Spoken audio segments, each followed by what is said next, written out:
울지 말고 보도록 하자. 하지만 어제 다시 볼 때 또 눈물을 흘렸어요. 근데 이제 오늘 극장에 도착해서 영화사 관계자분들께서 저희를 객석에서 앉아서 대기를 하라고 하시는 거예요. 그래서 영화의 마지막 장면을 다시 보고야 말았습니다. 저희 여기 앞에 와서 딱 앉았는데 그러자마자 september가 시작되는 거예요. 눈물을 흘리지 않을 도리가 없잖아요. 그래서 지금 앞에 나와서 얘기를 해야 되는데 또 여기 앞에서 눈물을 흘리고 있었습니다. 저는 이 영화를 보면서 도합 한 10리터 정도의 눈물을 흘린 것 같은데요. 두 번 볼 때 계속 눈물이 났고 또 잠깐 이 음악을 듣는데도 속절없이 이렇게 눈물이 났어요. 도대체 왜 이런 걸까요? 여러분들도 사실 지금 충분히 이 영화의 여운에 젖어서 이제 좀 자기 감정을 되돌아볼 시간이 필요하실 텐데 저희가 그거를 끊으면서 너무 빨리 좀 이야기를 시작하는 느낌도 있기는 해요. 그래도 영화관에서 다 같이 이렇게 영화를 본다는 것의 어떤 좋은 점은 나 혼자 고독하게가 아니라 이 감정과 감상을 또 여럿이서 곱씹어 볼 수 있는 그런 기회가 된다는 점도 있으니까요. 여러분들도 저희 얘기도 들어보시고 또 본인의 감상 혹은 이거는 작가님들은 어떻게 생각하는지 궁금하다 하는 부분은 오픈 채팅방에 적어주시면 저희끼리 얘기 나누고 나서 확인하면서 또 거기에 대해서도 대화를 해보도록 하겠습니다. 네, 이 영화는 스페인과 프랑스의 합작으로 제작된 영화입니다. 그런데 배경이 스페인도 아니고 프랑스도 아니고 미국의 뉴욕이 배경이죠. 네, 그건 왜 그런 걸까요? 감독이 파블로 베르헤르라는 스페인 감독이고요. 감독 인터뷰를 좀 찾아봤더니 뉴욕에 10년 동안 살았다고 해요, 본인이. 그래서 뉴욕을 너무 좋아하고 좋은 추억이 많고 해서 이 원래 원작 그래픽 노블이 있는 거 여러분들 아시나요? 네, 원작이 있는데 원작에서는 특정한 도시를 배경으로 하고 있지는 않다고 해요. 이게 뉴욕이다라고 알아볼 수 있는 어떤 그런 인장 같은 게 영화처럼 뚜렷하게 심어져 있지는 않다고 하는데 감독 본인의 여러 가지 추억이 많은 곳인 뉴욕을 선택해서 이런 표현을 했더라고요, 감독이. 내가 뉴욕에 보내는 러브레터처럼 이 영화를 만들고 싶었다. 근데 그 10년이라는 세월을 우리가 본인이 태어난 곳이 아닌 어떤 장소에 가서 산다고 할 때 얼마나 거기서 수많은 사람들을 만났겠어요. 감독에게도 도구도 있었고 로봇도 있었고 덕도 있었겠죠. 그런 많은 사람을 만나고 많은 추억이 어려있는 도시가 바로 뉴욕이 아니었을까 합니다.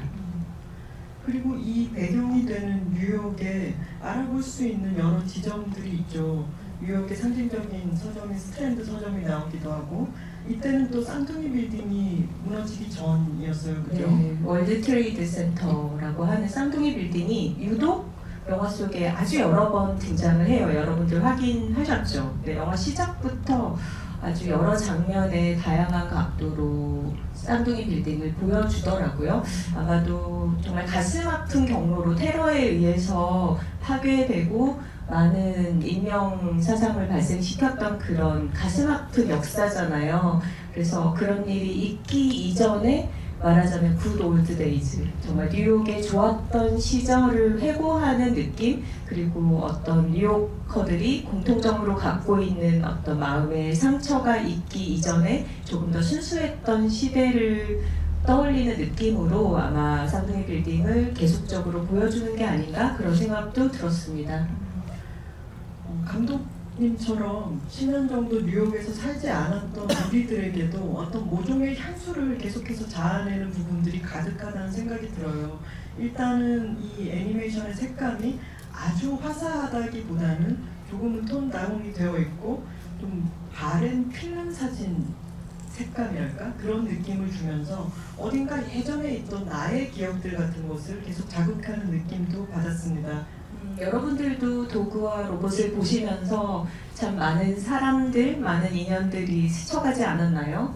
정말 한때 친했지만 이제는 만나지 않는 친구도 생각나고 예전에 나에게 잊을 수 없는 어떤 노래를 가르쳐 주었던 옛 연인도 생각나고 그리고 저는 저희 반려동물들도 많이 생각이 났어요. 지금 같이 살고 있는 우리 고양이들 그리고 먼저 떠나고 냈던 강아지 고양이들도 생각이 나고 이 이야기 자체는 굉장히 단순하지만 그리고 설명을 충분히 많이 해주지는 않지만 그렇기 때문에 더 우리가 공감하면서 우리 자신의 이야기를 대입해 보게 되고 또 여러 가지 인간관계에 좀 빗대서 생각해보고 해석해보게 하는 그런 가능성을 많이 품은 영화가 아닌가 싶습니다. 이 애니메이션의 배경이 되는 뉴욕은 온갖 종들이 어우러지는 그런 세계입니다. 로봇이 상용화가 되어 있고 다양한 용도의 로봇들이 판매가 되고 사람들에게 어떤 외로움을 달래주기도 하고 집안의 여러 가지 일들을 도와주기도 하면서 역할을 하고 있는 그런 가상의 세계죠. 그런데 이때는 마냥 미래가 아니라 월드 트레이드 센터가 아직 있는 아마도 1980년대 언저리가 아닐까라는 생각이 드는데요. 여러 기기들도 여기 이 애니메이션에 등장하는 기기들도 그런 어떤 시대 배경을 뒷받침하고 있죠. 관객 여러분들은 1980년대에 존재하지 않으셨던 분들 많이 계시죠? 저희는 80년 살았거든요. 저희 옛날 사람들이기 때문에 여기 나오는 수많은 기기들, 이를테면은 배가 볼록한 브라운관 TV라든가 일체형으로 되어 있는 매킨토시, 애플 매킨토시 컴퓨터라든가 비디오 테이프라든가 킨즈 비디오 체인이 나오죠. 맞아요. 이때 배경은 유선의 시대예요. 그렇죠. 음악을 들을 때도 지금은 스트리밍으로 스마트폰으로 음악을 듣지만 철커덕철커덕 하는 소리가 많이 나옵니다. 더블데크 카세트라고 하는 게 이 로봇의 몸이 되기도 하고 전화를 할래야 선이 끊어져 있으면 전화를 할 수가 없는 누군가가 외국으로 떠나버려도 그걸 인스타그램으로 아는 게 아니라 날아온 엽서로 알게 되는 그런 아날로그의 시대이고 유선의 시대입니다.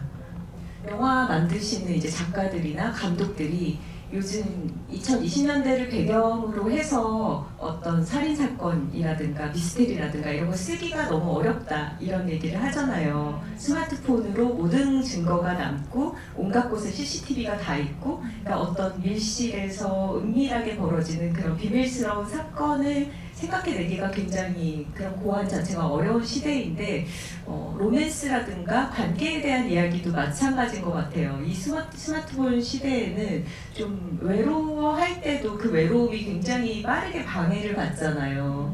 근데 80년대 유선 전화로 전화했다가 집에 누가 없으면은 그냥 끊어지고 말고 내가 청소기 돌리다가 걸려온 전화 못 받으면 그냥 그 인연이 스쳐버리고 이런 시대에 조금 더 고독이 물론 지금 시대 사람들이 외롭지 않다는 건 아니지만 거기에서 서로 거리감이 더 있었고 그 사이에서 발생할 수 있는 여러 가지 이야기의 가능성이 더 크지 않았나 이런 것도 80년대를 배경으로 한 이 가상의 이야기를 보면서 좀 떠올리게 됐습니다. 옛날 사람들 얘기를 한 김에 진짜 옛날 얘기긴 한데 혹시 로봇 찌빠라고 하는 만화 아는 분 계신가요? 아시죠? 지금 크게 웃으셨어요. 아시죠? 네. 로봇 찌빠도 정말 단순하게 그려져 있는 그런 로봇 캐릭터였는데 저희의 어린 시절에 어떤 미래에는 이런 로봇이 나올 수도 있을 테고 로봇 기술이 태동하고 이럴 때 어떤 흥분감을 담은 그런 만화였는데 그런 디자인과 마찬가지로 지금 로봇드림에서 나오는 로봇은 요즘 나오는 다른 영화에서 컴퓨터 그래픽으로 굉장히 차갑고 세련되게 너무 빠르게 나오는 그런 로봇이 아니라 징징징 이렇게 움직이는 로봇이죠. 이 로봇과 도구의 디자인이 아주 단순하게 되어 있어요. 그죠? 맞아요. 그리고 여러 면에서 대조적이죠. 로봇은 직선적이고 좀 원통형의 몸에 팔다리가 길고 도구는 다리가 아주 짧고 동글동글하게 생겼고 근데 키 차이가 조금 있고요. 근데 이런 식의 어떤 조합이 항상 필승으로 먹히는 듀엣의 모습인 것 같아요. 옛날 사람 얘기를 시작한 김에 여러분 혹시 서수남 하청일 씨를 아시나요?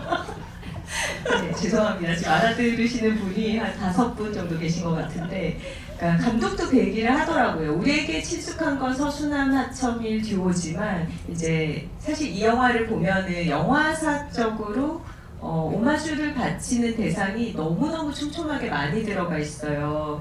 근데 옛날 무성 영화의 영향도 여러분 느껴지시죠? 이 영화 자체는 무성 영화는 아니에요. 왜냐면 사운드가 있고 음향이나 소리나 음악을 굉장히 풍성하게 잘 쓰죠. 근데 대신에 대화가 없고 대사가 없습니다. 말을 하지 않아요. 근데 옛날 흑백 영화 시대의 무성 영화의 어떤 전통 같은 거를 굉장히 경의를 가지고 감독이 만들었구나 이런 것들을 떠올리게 하는 요소의 장면들을 숨겨놨어요. 네, 그런 걸 떠올려 볼 때 감독도 무성영화 시대의 어떤 대사 없이 몸으로도 우리에게 스토리를 전달하던 그런 유명한 배우들의 콤비를 떠올리면서 이 도그와 로봇의 쉐입, 형태를 디자인했다 이런 얘기를 하더라고요. 대사 한 줄이 없는데도 우리가 어쩜 이 순간순간의 감정의 결 같은 것을 이렇게 잘 느끼게 되는지 저는 이 영화를 보면서 대사가 없어서 뭔가 답답하거나 부족하다고 느낀 게 아니라 그 대사의 빈 곳을 우리의 마음으로 채울 수가 있어서 훨씬 더 풍성한 영화 감상 경험이었던 것 같습니다. 맞아요. 아주 충분하죠. 그리고 요즘의 애니메이션의 그 눈부신 기술을 생각해보면 이런 2D 애니메이션 아주 단순한 선과 좀 단순화된 표현들이 조금 올드해 보이는 것도 사실이에요. 근데 우리가 픽사 애니메이션 같은 걸 볼 때 너무 현실 세계를 정교하게 재현한 그런 것들을 보다 보면 영화 상영 시간 한 2시간 안에도 그게 익숙해져서 더 이상 새롭지 않은 그런 경험들 하게 되잖아요.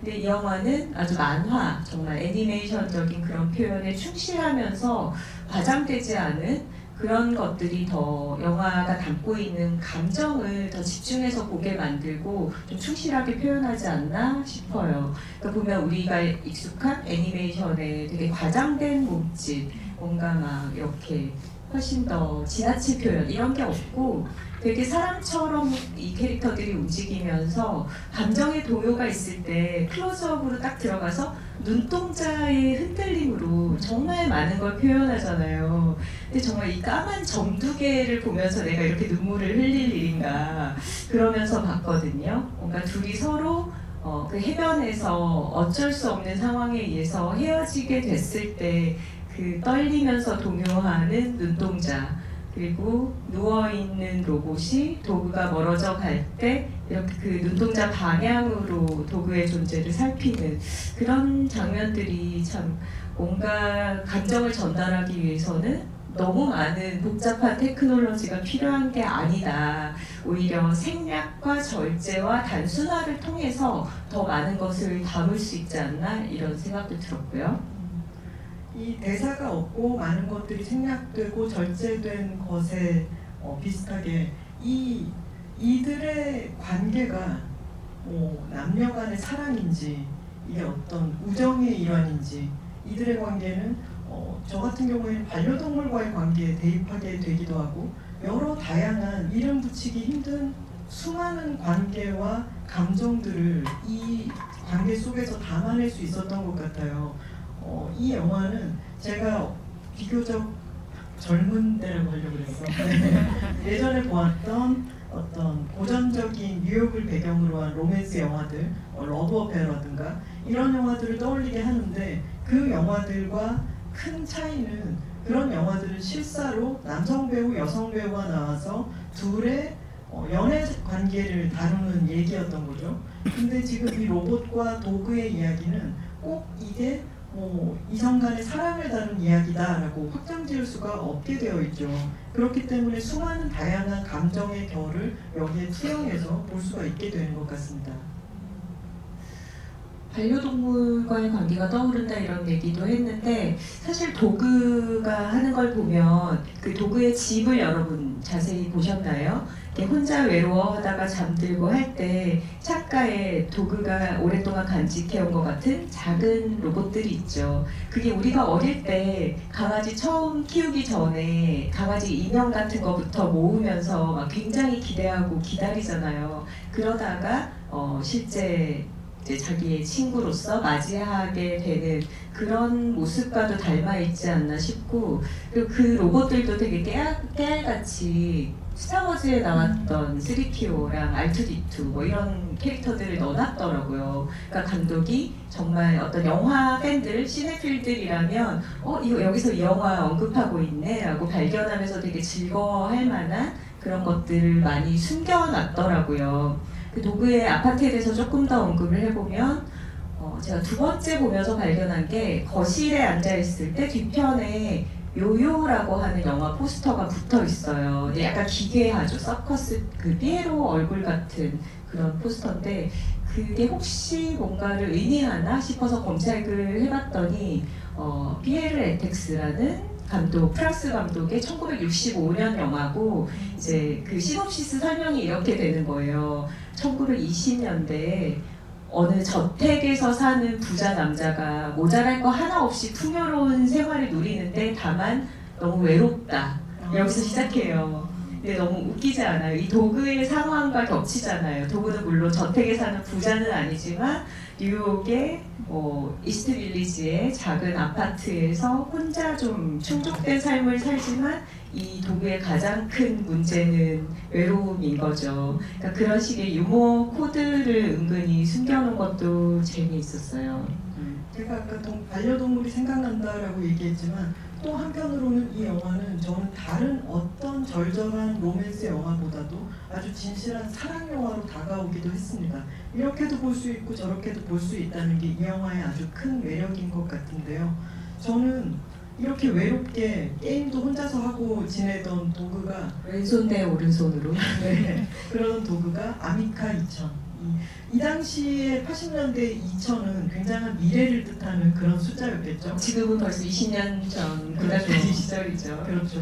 이 로봇을 또 이제 철컥철컥 어린 시절에 프라모델 같은 거 많이 조립해 본 분들이 계실 텐데 자기 손으로 조립해서 이 로봇이 일어나서 이 둘의 관계가 시작이 되죠. 조립을 하고 이 로봇이 움직이기 전까지는 이것은 사물에 불과했는데 이 로봇과 도그가 서로 인터랙션을 하기 시작하면서 관계라고 하는 게 발생합니다. 근데 이들이 점점 가까워지고 수많은 추억을 함께하고 또 이렇게 아무것도 세상에 대해서는 알지 못했던 로봇에게 새로운 세상을 계속 보여주잖아요. 음악도 들려주고 왜 지하철에 갔을 때 문어가 막 드럼을 치면 그거 너무 신기해가지고 로봇이 바라보고 눈이 둥그레지는 그런 장면들도 있고 세상의 온갖 것들이 얼마나 새롭고 신기하겠어요. 그런 세상을 알아갈 때 내 옆에 있었던 사람과의 그런 어떤 끈끈한 추억이 계속 쌓이는 장면을 보여주는데 저는 그런 생각이 들었어요. 이 사람이 많고 온갖 다양성이 함께 부글거리는 이 뉴욕에서도 너무 외로운 밤들을 보내고 있던 도그에게 새끼손가락 하나가 맞닿는 그런 로봇의 존재가 단 한 존재가 있다는 게 우주를 바꿔버리는 일이구나 라는 생각을 했습니다.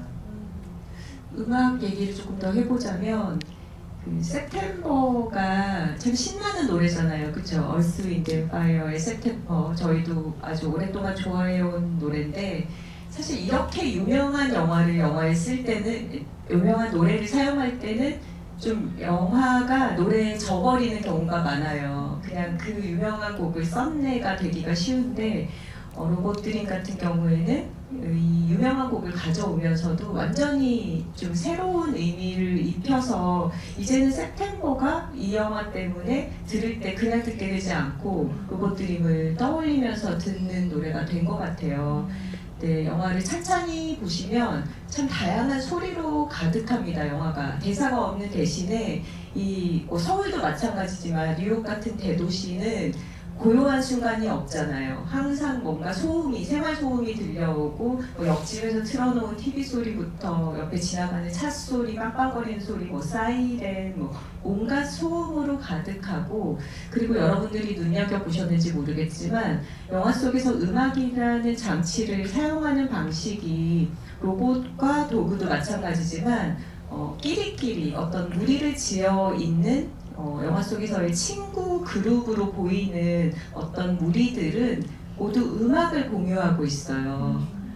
센트럴파크 공원에 갔을 때도 뭔가 같이 뭐 비발디를 연주하는 그런 팀이 있기도 하고, 길거리를 지나갈 때 막 그런 비보이들이 춤을 추는데 자기들의 어떤 음악을 틀어놓고 있죠. 그리고 막 펑크락 같은 그런 거를 듣는 그룹들도 존재를 하고, 그러니까 말하자면 이 영화의 세계관 안에서 어떤 노래를 같이 좋아한다라는 거는 저 사람이 내 친구, 나와 단짝, 나와 같은 걸 좋아할 수 있는 통하는 사람, 이런 의미인 거예요.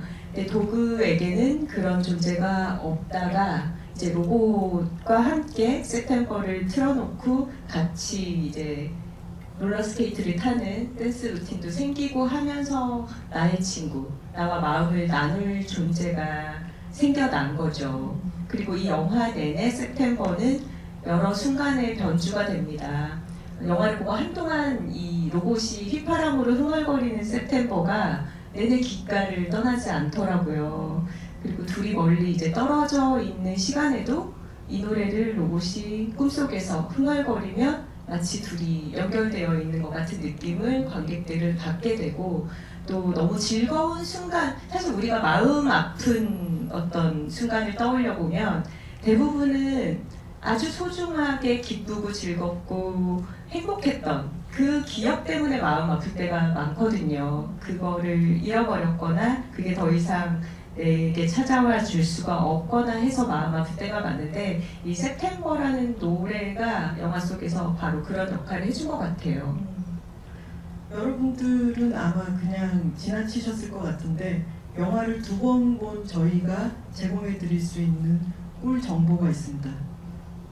로봇과 도그가 함께 공원으로 나가는 길이었나? 같이 지하철 역사를 지나는 장면이 있는데 거기서 레스칼과 스쳐 지나가는 장면이 초반부에 나왔어요.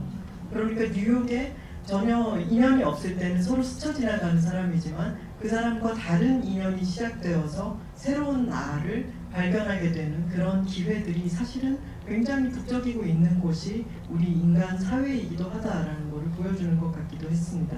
여러분 혹시 패스트 라이브즈 보셨나요? 네. 요새 또 화제가 되고 있는 영화인데 저희는 그 영화를 못 봤는데 로봇드림이랑 그 영화를 좀 연결시켜서 얘기하시는 분들이 많더라고요. 일단 뉴욕이 배경이고 특히 이스트 빌리지가 등장을 하고, 그리고 관계가 끝까지 이어진다기보다는 과거의 어떤 소중한 시간을 나와 공유했던 사람과 올해 끝까지 함께하지는 못하지만 서로의 길을 잘 가도록 좋은 마음으로 놓아주는 그런 이야기라는 점에서 같이 언급이 많이 되는데, 그 레스카를 발견하고 아, 로봇드림도 인연에 대한 이야기구나 이런 생각이 들었어요. 이 영화에서 뭐니 해도 가장 웃기는 장면은 저에게는 그 수영복 장면입니다. 도그는 내내 벌거벗고 네이키드 상태로 살고 있다가 바닷가에 가서 그제서야 수영복을 입고 물놀이를 하고 이렇게 바닷가에서 놀다가 나중에 이제 접고 집에 가야 될 때쯤 됐을 때 그 밑에 있던 블랭킷을 두르고 나서 수영복을 벗고 나서 블랭킷을 다시 풀죠. 도대체 뭐냐고요.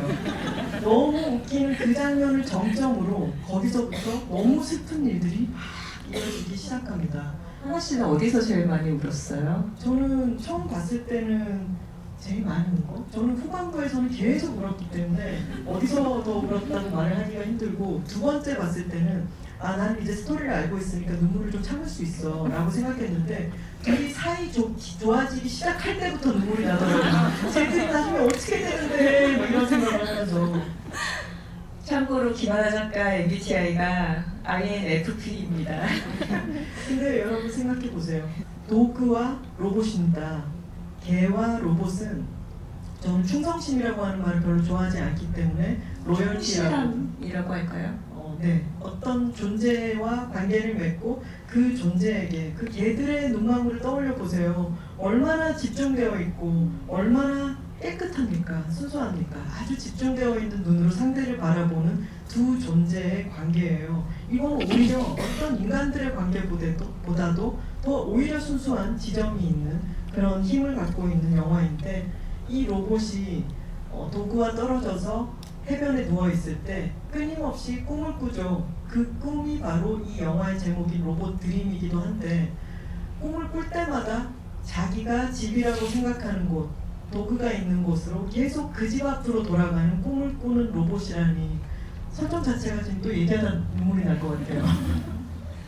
아 진짜 사실 저는 처음 이 영화에 대해서 정보 없이 시사회 가서 봤을 때 로봇 드림이 도그가 주체인 줄 알았어요. 도그가 로봇을 너무 좋아해서 로봇을 갖고 싶은 꿈이 있었고 그 꿈을 이뤘구나 이렇게 생각을 했는데 영화를 보니까 로봇 드림즈, 그러니까 로봇이 주어고 이 로봇이 꿈을 꾼다 이거고 그 꿈이 매번 너무 마음이 아프더라고요.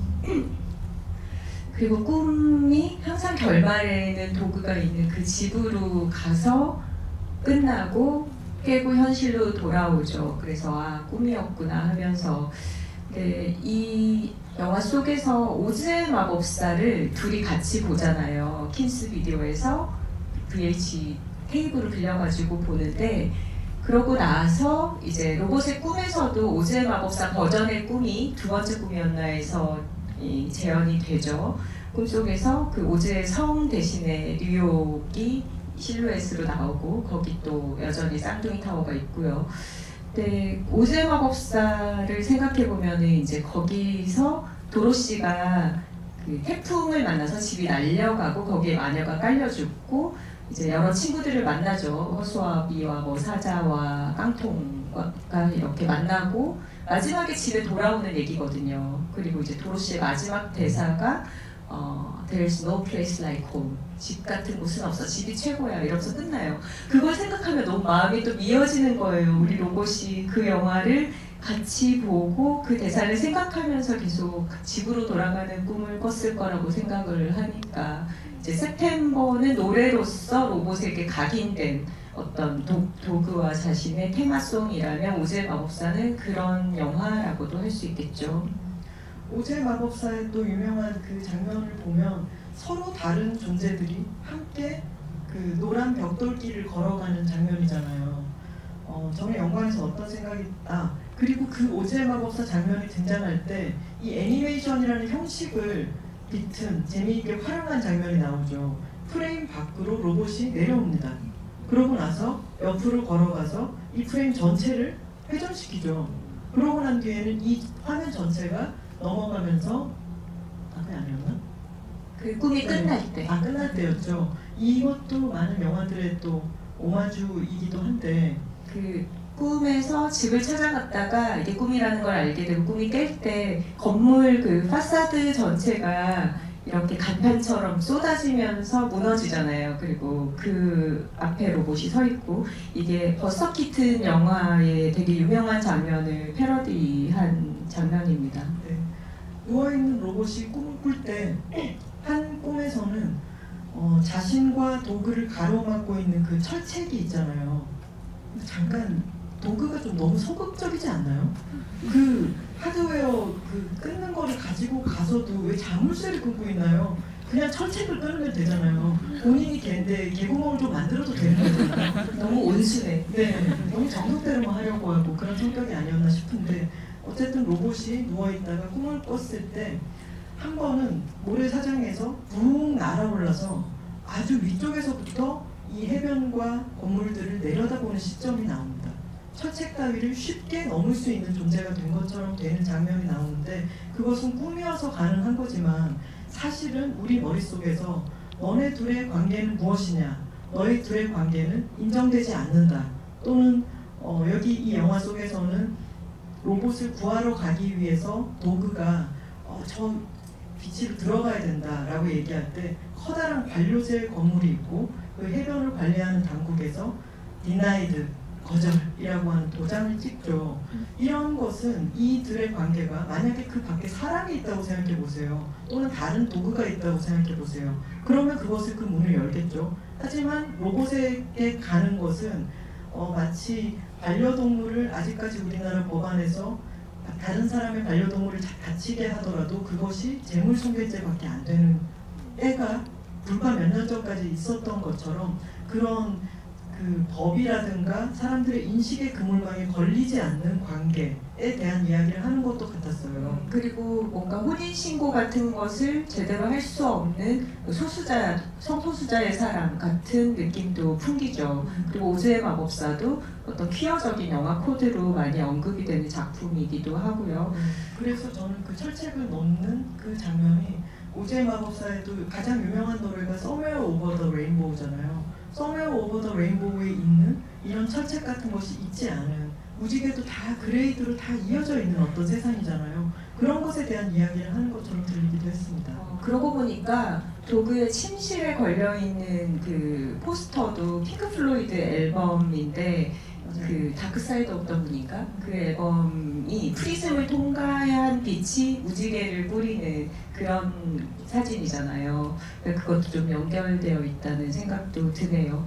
그리고 저는 도그가 너무 무력하게 그렇게 상황에 좀 굴복해서 로봇을 구하러 가지 못하고 계속 다시 해수욕장 오픈 개장일을 좀 기다리는 이렇게 상황을 너무 수용하는 태도가 좀 불만스럽기도 하면서도 이게 그래서 스스로 이런 외부의 압력을 돌파해 나갈 수 있는, 타개해 나갈 수 있는 어떤 힘을 갖추기 전에 아주 어린 시절의 사랑 이야기 내지는 우정 이야기를 언급하는 느낌이기도 했어요. 그러니까 어른들이나 세상의 어떤 압력에 끌려갈 수밖에 없는, 그래서 우리가 왜 영어로 첫사랑, 풋사랑 이런 걸 퍼필러브라고 하잖아요. 그래서 이 강아지가 상황에 좀 굴복하게 되는 그런 상황이 좀 청소년기의 어떤 풋 감정 이런 것들이 좀 느껴진다는 느낌도 받았습니다.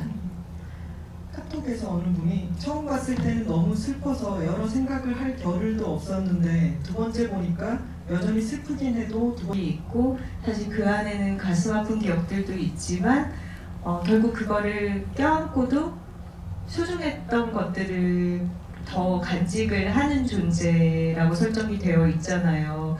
근데 뭐 실제로 로봇들이 프로그래밍이 어떻게 되느냐에 따라서 뭐 분노라든가 서운함이라든가 울분 이런 거를 표출할 수 있을지도 모르겠으나 어쨌거나 영화적으로 구현된 이 세계 안에서는 오히려 인간들이 그러지 못한 감정 때문에 되게 힘들어하고 한계가 있고 고통스러운 존재이기 때문에 그것을 제거한 더 성숙한 존재로 그려지지 않았나 싶어요. 그리고 로봇은 아주 단순하죠. 이 세상이 처음이고 굉장히 많은 것들이 새롭기 때문에 어떤 음악이나 세상의 여러 가지 면면들을 보면서 아주 신기하게 생각하고 있습니다. 해변도 처음 갔죠. 그러니까 자기가 거기 누워서 왜 작동을 하지 않고 왜 사람들은 다 나가야 되고 도그는 내 곁을 떠나야 되는지에 대해서 이해하지 못하고 있고, 그리고 그 날이 6월 1일까지 길어질 거라는 것도 당시에는 예측을 하지 못했을 거예요. 전혀 몰랐겠죠 아마도. 그게 정말 반려동물들을 생각하게 하는 지점이 그거예요.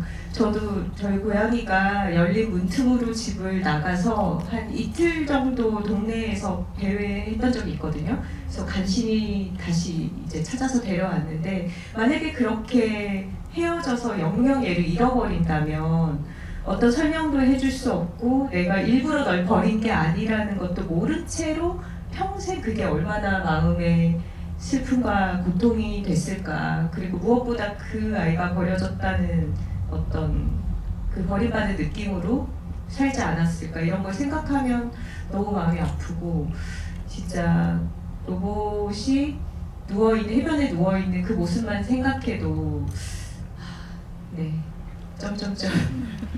반려동물을 해외로 같이 이제 나갈 때라든가 아니면 해외 입양을 보낼 때 같이 자리에 타고 갈 수 있는 경우도 드물게 있지만 그렇게 하려면 굉장히 복잡한 절차가 필요하고 수화물칸에 라이브 애니멀이라고 붙여가지고 보냅니다. 근데 수화물칸은 냉난방도 그렇고 그 소음도 그렇고 객실과는 현격하게 차이가 나는 환경이죠.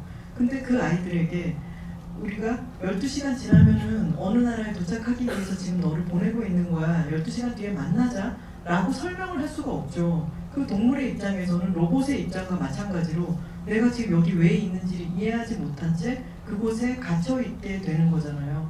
비슷한 상황이 도그와 로봇 사이에서도 벌어졌던 것 같고, 로봇은 누워있는 동안 눈을 처음으로 먹어보기도 하고 그 나름대로의 새로운 경험을 하면서 세상을 계속 관조하듯이 이 말씀처럼 부처처럼 관조하면서 익히고 있었을 거라고 생각합니다. 그리고 그 지점이 인간으로서는 감내하기 어려운 지점이기 때문에 오히려 우리가 로봇을 보면서 어떤 부분을 본받게 되기도 하죠. 이런 뜻이 있네요. 자신이 처한 현재의 상황에서 서로 최선을 다해서 오히려 후련하게 헤어질 수 있었다고 생각해요. 엔딩에서 로봇이 도구를 잡지 않고 보내준 건 레스칼과의 쌓은 유대도 있겠지만 도구와의 인연은 그리움과 추억으로 남겨두고 현재를 살아가려는 로봇의 다짐으로 보여서 희망적인 엔딩이라는 생각을 했습니다. 맞아요. 이 부분이 로봇의 주체적인 선택으로 보이죠. 그리고 로봇이 꿈에서 자기가 대체됐다는 것을 꿈속 상황에서 한번 미리 경험한 적이 있잖아요. 근데 그랬을 때 실제로 다가가서 인사를 할 수 있음에도 그 옆에 있는 로봇의 새로운 로봇, 틴이라는 새 로봇에 대한 배려도 분명히 있었던 것 같아요. 그 레스칼에 대한 배려, 그 새로운 틴에 대한 배려, 그리고 사실 무엇보다도 이제 그 로봇의 몸의 더블데크가 이 선택의 이유를 말해주죠. 로봇의 페이버릿은 도그와 공유된 부분들이 있지만 레스칼의 페이버릿이 이미 로봇의 일부잖아요. 그렇죠? 그러니까 이것을 저버린다는 거는 과거를 위해서 현재와 미래를 희생시킨다는 뜻이기도 한 거죠. 다른 어떤 분도 가장 많이 울었던 장면 중 하나가 두 번째 로봇과 바다에 가서 오일 스프레이를 뿌려주고 바닷물에 못 들어가게 막는 장면이었던 것 같습니다. 사랑을 잃고 후회하고 반성하면서 다른 사람을 더 잘 사랑할 수 있는 방법을 알게 되는 모습을 잘 그린 것 같았습니다. 라고 말씀해 주셨네요. 그렇죠. 그래서 선우 씨가 이 영화가 정말 성숙한 것 같다라고 이야기를 했던 거고요. 도그가 분명히 한계가 있는 캐릭터예요. 우리가 도그를 보면서 화나는 지점도 그런 거고, 하지만 그 한계 안에서 성장하는 거죠, 도그도. 레스칼과 새로 만난 로봇은 또 다른 삶을 이어가면서 같이 야구를 보러 가서 뉴욕 매치를 응원을 하기도 하고, 그리고 그 맨 마지막에 노래 나오고 이럴 때 그 집안에 붙어있는 사진 보셨나요? 레스칼과 함께 핫도그 많이 먹기 대회에 나가서 우승해서 이렇게 기념 사진을 찍은 장면도 있었고, 그리고 로봇은 처음으로 눈을 보았던 것처럼 레스칼과 함께 불꽃놀이라고 하는 걸 함께 보죠. 보면 참 뉴욕이라고 하는 곳에 곳곳을 잘 활용한 정말 낭만적인 어떤 연애 영화 같기도 해요. 그리고 뉴욕에서 찍어왔던 되게 다양한 영화들에 바치는 오마주가 군데군데 숨어 있기도 해요. 뭐 예를 들면 브루클린 브릿지 밑에 벤치에 둘이 나란히 앉아있는 그런 장면은 우디 앨런의 맨하탄 포스터를 딱 떠올리게 하는 그런 장면이기도 하고, 그러니까 뉴욕이라는 공간이 사실 뭐 뉴욕에 가본 사람이나 가보지 않은 사람이나 어떤 갖고 있는 이미지가 있잖아요. 그러니까 그게 영화를 통해서 우리가 가진 이미지가 훨씬 더 많을 것 같아요. 그래서 이 감독도 그렇게 축적되어 온 어떤 뉴욕의 이미지를 통해서 이 이야기를 더 설득력 있게 좀 확장하고 있다는 느낌을 받았습니다. 여러분들이 이 영화를 보시면서 감정적으로 큰 울림이 있고 어떤 향수 어린 느낌도 들고 내가 정확히 이전의 관계에 누군가가 떠오른다 라기보다는 그런 모든 것을 거쳐온 내가 저 안에 가지고 있는 어떤 기억의 흐릿한 어떤 편림 같은 것들이 잠깐씩 떠오르시지 않았을까 싶어요. 그런 지점이 이 영화가 아주 거대한 보편성을 획득하는 지점일 것 같습니다. 개미핥기랑 토끼가 너무 얄미웠습니다. 도시에는 좋은 사람만 있지 않다는 걸, 그래서 친절한 사람이 더 소중하게 다가온다는 걸 알려주는 것 같았어요. 네, 이런 얘기를 하셨네요. 그래서 레스칼을 만나서 정말 다행이고, 레스칼과의 집에 도어 매트에 보면은 웰컴 홈이라고 쓰여 있습니다. 로봇에게 또 어떤 일이 생겨서 레스칼과도 헤어지게 될지는 모르겠지만 로봇에게 도구를 떠나서도 자신을 환대해주는 어떤 홈이 생겼다는 느낌에 두 번째 영화를 볼 때 훨씬 더 마음을 놓을 수가 있었어요.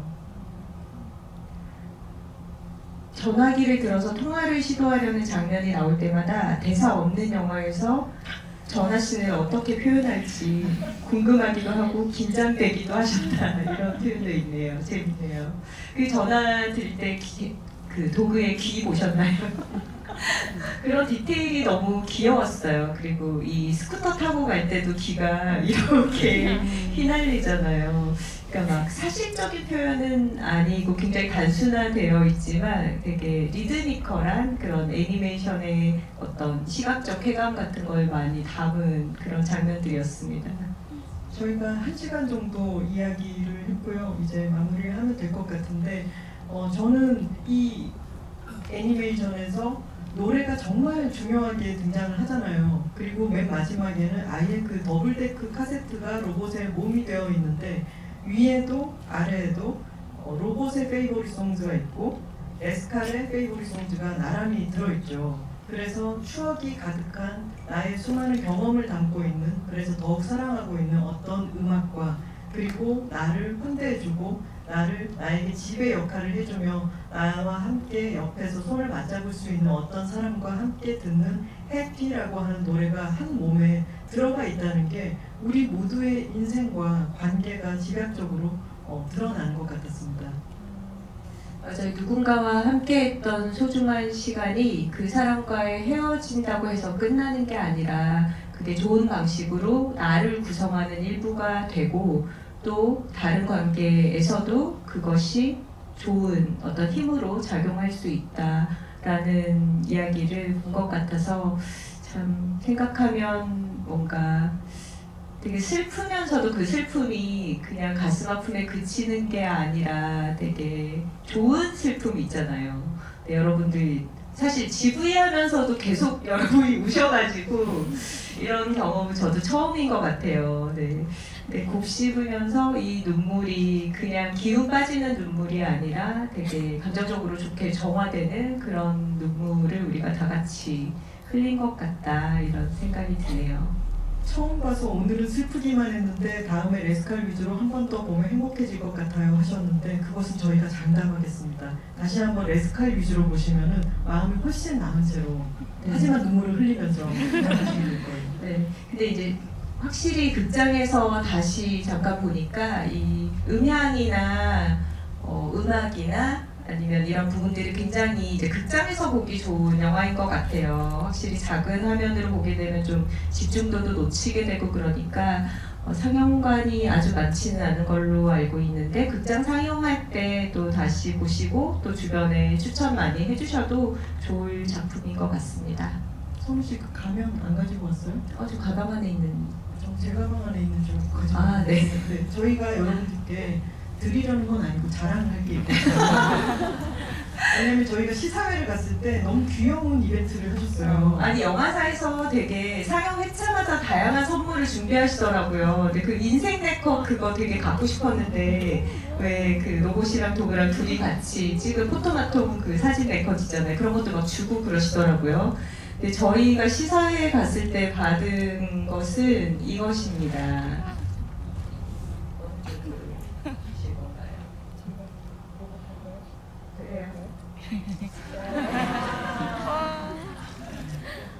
혹시 인증샷을 찍으실 분들은 지금 찍으셔도 괜찮습니다.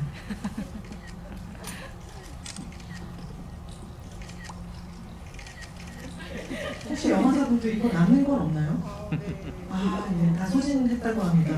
나가실 때 견본북만 잊지 말고 받아가시면 네네, 오늘은 오늘의 선물이 또 있으니까 우리가 도구가 가면 레스칼이 오듯 가면이 가면 오늘 견본북이 옵니다. 네, 꼭 받아가세요. 이제 해가 많이 길어졌으니까요. 나가면 아주 눈부신 햇살이 쏟아지고 있을 겁니다. 오늘 즐거운 하루 되시고요. 주말 잘 보내시기 바랍니다. 감사합니다.